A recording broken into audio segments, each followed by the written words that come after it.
someone, and if you don't have anybody you can or want to share it with, text me 814-651-8865 and share where the Lord met you in fear and brought you out of it. And also, identify a place where your fear, your anxiety, your doubt, or shame still kind of has a foothold. You know, these things are of the enemy. Anxiety, doubt, shame, fear.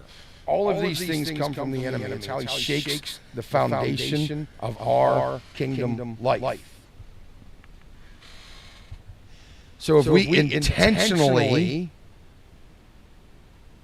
like maybe get up and read 1 John 4:18 every day for the next couple of, however long you need to do it. Remember that verse. Write it down. Print it out. Carry it with you.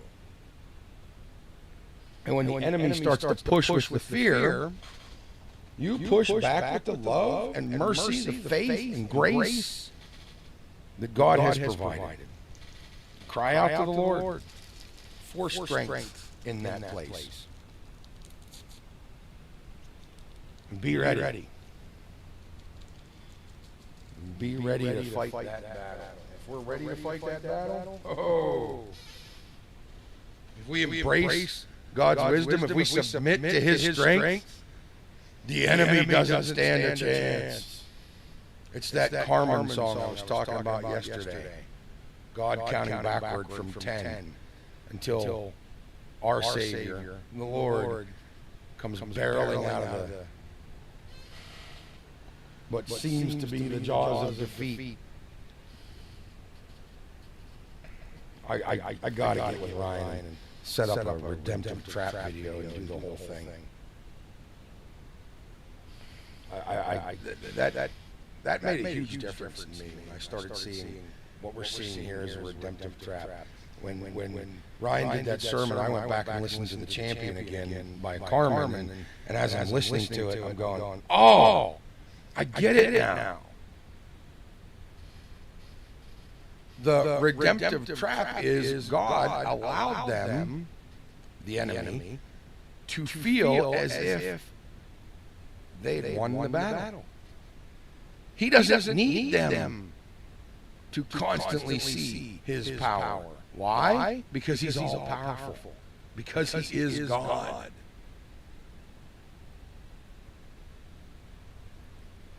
Being God, He doesn't need. Being strong. Have you ever seen like a big, strong, good fighter? Somebody trying to pick a fight with him, and the guy's just sitting there going, listen, dude, you don't want this. Right? And he's not letting it get to him, and they're saying terrible things. You ever seen that? Somebody who is so strong, they're like, I don't have to prove anything. And then they got some dude who's like over here, and he's not a very strong guy. Maybe he's not a good fighter or whatever. I've been that guy. I've been the guy trying to pick a fight because I was weak, and I didn't realize at the time I was going to prove my strength. What a bunch of garbage, right? That's how the enemy gets us to think in this way that is detrimental to us. There's a reason he's called the accuser, by the way. Just, FYI.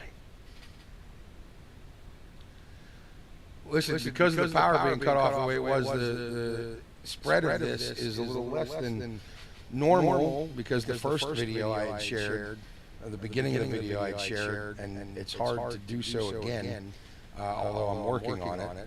I'm trying. So if you would share with your friends, share with your family, share with your enemies, share the video. Maybe we can get some people to watch, whether it's now or later in the recordings. If you're watching the recording, share the video. Those of you listening on the radio, if you'd like to check out the video, go to godslovelive.life. That's our YouTube channel, or facebook.com/godslove2024, and you can check out the video, and you can shoot me a message. Excuse me.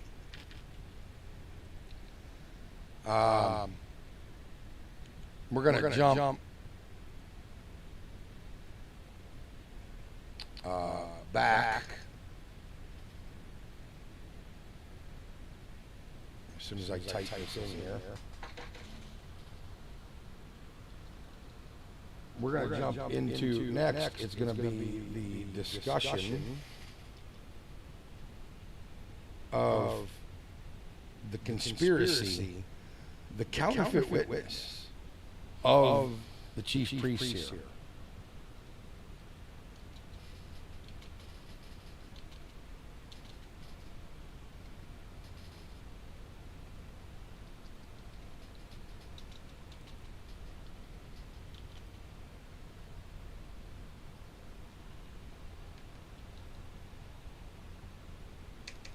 A comment in the old video, in the first video, seriously. I commented and I wasn't paying close enough attention to the typing, and I hit GOY instead of GOT. I was putting got cut off, but Chuckles is back. I ended up putting the wrong word. Okay, so like I said, I'm going to try to share, as much as I can here throughout this, at least to some of some of the groups we get people from. But if you're watching, shoot me a text, 814-651-8865. I got a note the other day, and I don't remember how to pronounce her name, but it was from somebody who had been watching, and I was so appreciative. And you didn't know this, of course, but it was a time where I really kind of needed that note. I really kind of needed to hear from somebody that what I'm doing is in some way worth it. I put a lot of effort into these videos, and I love doing it. I have no regrets, and I'll do it. I don't care if there's one person watching or 50,000. I don't care. Either way, I'm going to continue to do the video. I'm going to come back after a power outage. I'm going to, whatever I have to do, I'm going to do it. Because I think it's important. But if you can help by sharing, it'd be great. We'd appreciate it. So the chief priest met the elders after they heard. So the guards go to the chief priest, and they tell him what happened. We presume the guards told the chief priest, the actual truth. Because the chief priest then turn around and go, oh, wait. We can't have that getting out to people. This is kind of a big deal because these guards,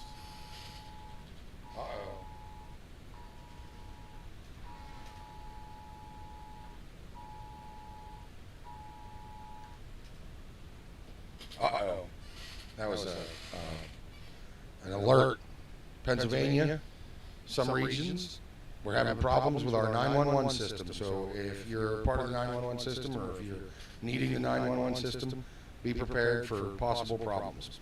So, where was I at? Oh, so I think it's important to recognize what this means for these guards. So when the chief priests and elders, they give them a great deal of money, and they say, listen, tell everybody that their followers, that his followers came and took him away. Well, why? They don't want these Roman centurions, who are not followers of Christ, by the way. I mean, I thought that had been pretty obvious. They don't want them running around telling people Jesus was raised from the dead. But they tell them when they're doing it, they're like, hey, if this gets back to the governor, we'll make sure you don't get in trouble. Because they would have lost their jobs, they could have been flogged, they might have even lost their lives for losing a prisoner, dead or otherwise.